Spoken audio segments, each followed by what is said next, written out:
क्या आप जानते हैं कि इंसानों ने खाना पकाना कैसे सीखा था, जिससे धरती पर शाकाहारी लोगों का उदय हुआ और उनकी आबादी बढ़ती चली गई। आज के समय में दुनिया बहुत ही आधुनिक हो चुकी है, लेकिन धरती पर एक समय ऐसा भी था जब हमारे पूर्वजों को खाने के लिए कठिन संघर्षों का सामना करना पड़ता था। उस वक्त धरती पर रहने वाले इंसान सिर्फ मांसाहारी होते थे, जो अलग अलग जानवरों का शिकार करके उनके मांस का सेवन करते थे। लेकिन बीतते वक्त के साथ उन लोगों के जीवन में कई तरह के बदलाव आए, जिसका असर उसके खाने पीने की आदतों पर भी पड़ने लगा था।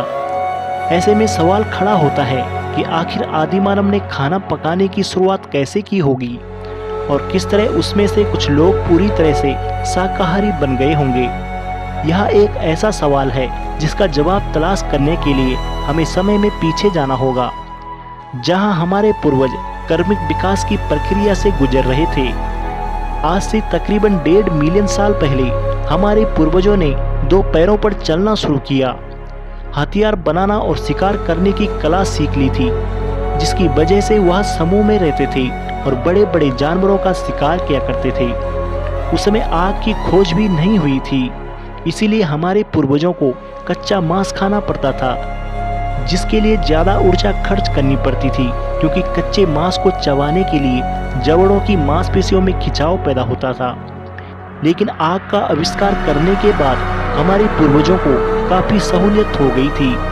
जो आग उन्हें सिर्फ ठंड से बचाती थी, बल्कि भोजन पकाने में भी मददगार साबित हुई थी। उस वक्त के लोग बड़े जानवरों का शिकार करते थे, जिससे मांस का सेवन लंबे समय तक किया जा सकता था। इसके अलावा बड़े जानवरों की बड़ी हड्डियों से मजबूत हथियार बनाए जाते थे, जबकि उसकी खाल और बालों का इस्तेमाल शरीर को ढकने के लिए किया जाता था। ऐसे में हमारे पूर्वजों ने सबसे पहली बार मांस को आग में यूं ही पकाया था। आग में पके हुए मांस का स्वाद काफ़ी अच्छा था, जबकि उसे चबाने के लिए ज़्यादा ऊर्जा भी खर्च नहीं करनी पड़ती थी। ऐसे में हमारे पूर्वजों की ऊर्जा में काफ़ी ज़्यादा बचत होने लगी थी, जिसका इस्तेमाल उनकी बुद्धि के विकास के लिए हो रहा था। और इस तरह इंसान के पूर्वज धीरे धीरे ज़्यादा समझदार होते जा रहे थे। लेकिन मांस पकाकर खाने की वजह से इंसान को अब ज़्यादा शिकार करना पड़ता था, क्योंकि वह कच्चे मांस का सेवन कम मात्रा में करते थे और इस वजह से वह मांस लंबे समय तक चल जाता था। लेकिन मांस को पकाने के बाद न सिर्फ उसकी मात्रा कम हो जाती थी, बल्कि स्वाद में उसका सेवन भी ज़्यादा किया जाता था। इतना ही नहीं, इस बीच इंसान के पूर्वजों ने तेजी के साथ अपनी आबादी बढ़ानी शुरू कर दी थी, जिसकी वजह से परिवार और समूह का आकार बढ़ने लगा था। पहले जहां एक बड़े जानवर को मारकर हफ्ते भर तक भोजन का प्रबंध हो जाता था, अब एक ही दिन में 2 से 3 बड़े जानवरों का शिकार किया जाने लगा था, जिसकी वजह से मांस की खपत तो पूरी हो जाती थी, लेकिन इंसानों के आसपास रहने वाले जानवरों की संख्या में तेजी से कमी आने लगी थी। इसके बाद एक ऐसा वक्त भी आया जब बड़ा झुंड हो जाने की वजह से इंसानों ने अपने परिवार के साथ अलग अलग ग्रुप में रहना शुरू कर दिया था। अब अलग और छोटे ग्रुप में शिकार किया करते थे, जिसकी वजह से कई बार खाने की वजह से उनकी आपस में ही लड़ाइयाँ हो जाती थी। ऐसे में इंसान के पूर्वज अन्य भोजन और शिकार की तलाश में एक जगह से दूसरी जगह यात्रा करना शुरू कर दिया था, जहाँ वह शिकार करके उसके मांस को पकाकर अपना पेट भरते थे।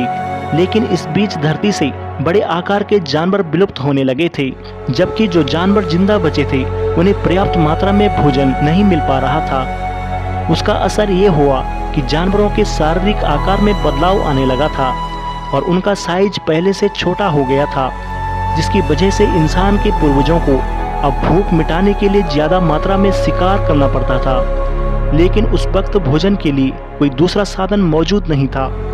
जब इतनी बड़ी आबादी का पेट भरने के लिए सिर्फ जानवरों का शिकार काफ़ी नहीं हो सकता था, ऐसे में धरती पर वो हालात भी पैदा हो गई जब हमारे पूर्वजों को भूखे मरने की नौबत आ गई थी और उनके पास अपना पेट भरने के लिए कोई खाना नहीं था।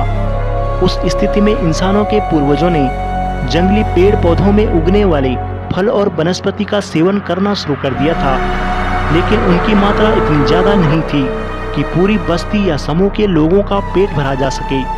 वहीं फल और वनस्पति खाने के कुछ देर बाद ही दोबारा भूख लग जाती थी, जिसकी वजह से वो सिर्फ इन प्राकृतिक फलों पर ही निर्भर नहीं रह सकते थे।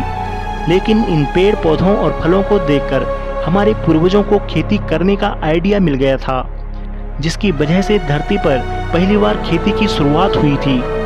लेकिन पूर्वज फल खाने के बाद उसके बीजों को जमीन पर फेंक देते थे, जिससे कुछ ही समय बाद एक नया पौधा उग जाता था, जिसे देखकर हमारे पूर्वजों को समझ आया कि पेड़ पौधों के जरिए न सिर्फ भोजन प्राप्त किया जा सकता है, बल्कि उसे खुद से उगाया भी जा सकता है। बस फिर क्या था, इंसानों के पूर्वजों ने खेती करना शुरू कर दिया। उसके लिए उस वक्त धरती की जमीन काफ़ी उपजाऊ हुआ करती थी। वे लोग समूह में खेती किया करते थे, जिसके लिए उन्होंने जंगल से अलग प्रकार के फल और उनके बीज इकट्ठा किए और फिर उन्हें जमीन पर बोना शुरू कर दिया। उस समय धरती पर बारिश और धूप की मात्रा काफ़ी अच्छी थी, जिसकी वजह से खेती करने के लिए ज़्यादा मेहनत नहीं करनी पड़ती थी और फसल प्राकृतिक रूप से उपयोग करके तैयार होने लगी थी। जब यह फसल पककर तैयार हो जाती थी तो हमारे पूर्वज उनका सेवन करते थे। इस तरह इंसानों के पूर्वजों ने खेती करना सीख लिया था। लेकिन जब उन्होंने अनाज उगाना शुरू किया तो उनके पास उसको पकाकर खाने का आइडिया नहीं था। हालांकि इंसान के पूर्वजों के पास आग थी, जिसमें वह जानवरों के मांस को पकाकर खाते थे, लेकिन अनाज को पकाने का तरीका उनके पास नहीं था और न ही अनाज को सीधा आग में डालकर पकाया जा सकता था। लिहाजा उन्होंने पत्थर और जानवरों की हड्डियों का इस्तेमाल करके कटोरे के आकार के गहरे बर्तन बनाए। इन बर्तनों में वे अनाज को भरकर रखते थे, जिसे पानी के साथ साथ आग में पकाया जा सके। इस तरह इंसान के पूर्वजों ने सबसे पहली बार अनाज पकाकर खाना शुरू कर दिया, जिसे पकने में मांस से कम समय लगता था, जबकि उस भोजन से शरीर को अधिक ऊर्जा भी मिलती थी।